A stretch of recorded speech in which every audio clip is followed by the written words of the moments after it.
listen to this. This is mind-boggling. This is just too much. This hadith is too much. As in, it's so powerful. If you were to reflect on it, you should, maybe faint. When Allah loves a slave, He calls on Jibreel. Who's Jibreel? You know who Jibreel is? The greatest of the malaika, as far as Ahl Sunnah wal Jama'ah. The one whom when the Prophet ﷺ saw, he fainted alayhi salatu wasalam, because of his wings had covered the horizon. Jibreel, the angel who's responsible for the most virtuous thing, which is conveying the revelation from Allah to the messengers of Allah. Jibreel, and what do you know about Jibreel? Allah said, whoever is adu, whoever is an enemy to Jibreel, then Allah is the enemy to the disbelievers. Allah defended Jibreel in the Quran. Jibreel, the one who took the Prophet ﷺ in Al-Isra al-Mi'raj, in the ascension to the heavens. Jibreel, the malak, which we don't know what to say about, because of his honor and his virtue in the sight of Allah. Allah will call on him to share with him the love which He has for you. Allah doesn't need to do this.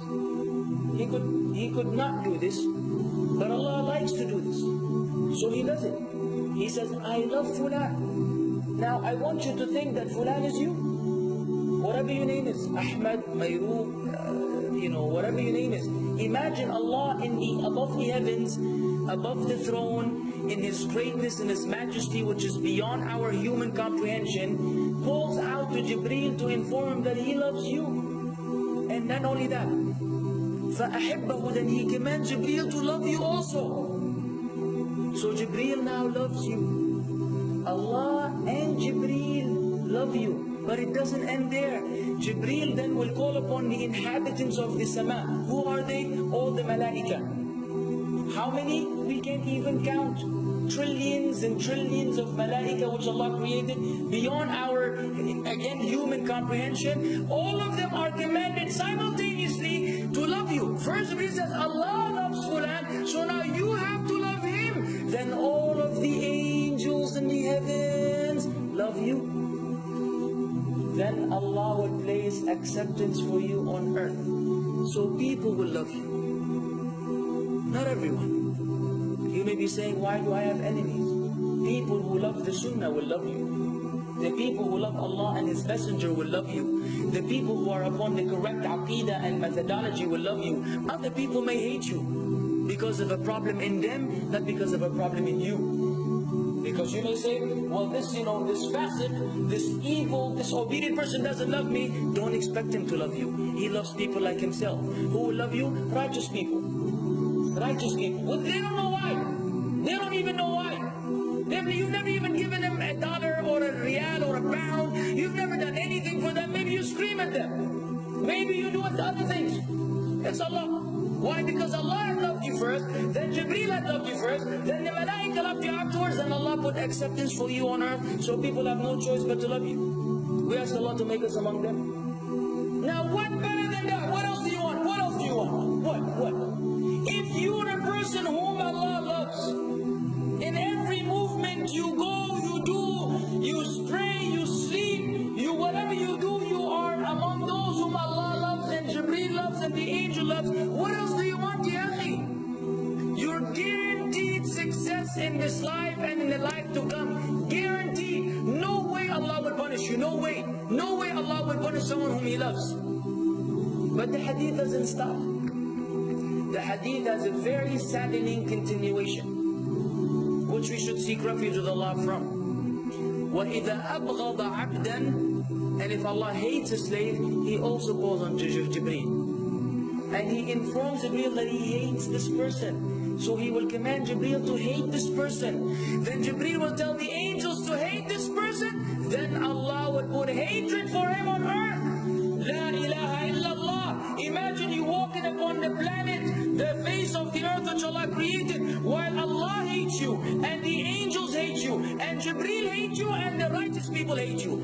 What a sad state for a human being. And if we could be one of those as well. If you are prideful, arrogant, you are qualified for this hatred, because Allah does not love kulla mutakabbirin jabbar. Allah does not love the arrogant, the prideful. If you go against the sunnah, then Allah does not love those who go against the sunnah. If you don't observe taqwa, and you don't observe ihsan, and you don't observe tawbah and tatahur, then again we are disqualified. If you, many things which we can mention, many things which will bring about Allah's hatred and deprive us of Allah's love. It's a very sensitive situation, meaning right now, you have to be one of these two. Either Allah loves you or He doesn't. But there's always good news, even for those people whom we can be amongst. It's not too late because you're alive. It's not too late because it's Ramadan. It's not too late because you're breathing. Even if you led a life of someone who had attained Allah's hatred, if you were to return to Allah, then Allah will love you and be happier. He will be so happy with your tawbah than a man who lost his mount in the desert, upon it was his food and his drink, and then he waited under a tree for death, and all of a sudden he opened his eyes and he sees his camel or his horse or whatever that was right in front of him, and he gets so happy. He said, Allahumma anta abdi wa ana rabbuka. Oh Allah, you are my slave and I am your Lord. Kufr. He said a statement of kufr, but the Prophet ﷺ said, أَخْطَأَ مِنْ شِدَّةِ الْفَرَحِ. He made a mistake because he's so happy.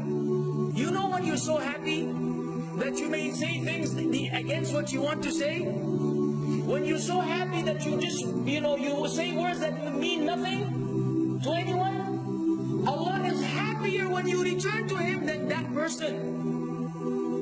What else do we want? For how long are we going to stay away from Allah? For how long are we going to lead the life of the heedless? For how long are we going to go against the sunnah? What are you waiting for? Death? Death.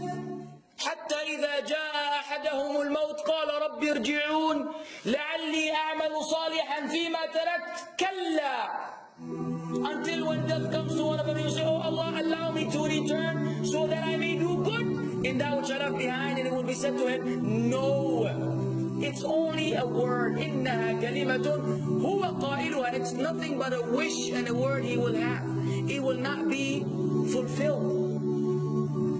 Let us not wait for death, ya akhwan. If each one of us here, by Allah, if each one of us here acted upon the sunnah, lived according to the sunnah, and invited people to the sunnah, and enjoyed what is good, and forbade what is evil, wallah, we will make a major change in the city in which we live. And if Muslims hearing this all over the world had that same attitude, then we will change the condition of the whole ummah. So no enemy can come and play games with us. We will squash them, all of them, because Allah will defend. إِن تَنْصُرُوا اللَّهِ يَنْصُرْكُمْ وَيُثَبِّتْ أَقْدَامَكُمْ. If you aid Allah's deen, Allah will aid you and will keep your feet firm. But we don't even live according to the sunnah, let alone be given victory over the enemies. So we've been humiliated in everywhere we go in the world. So let us make that change. Now that Ramadan is here, now that you've been given this sudden inclination towards good, if we don't succeed, if we don't take advantage of this month, wallahi, we are losers.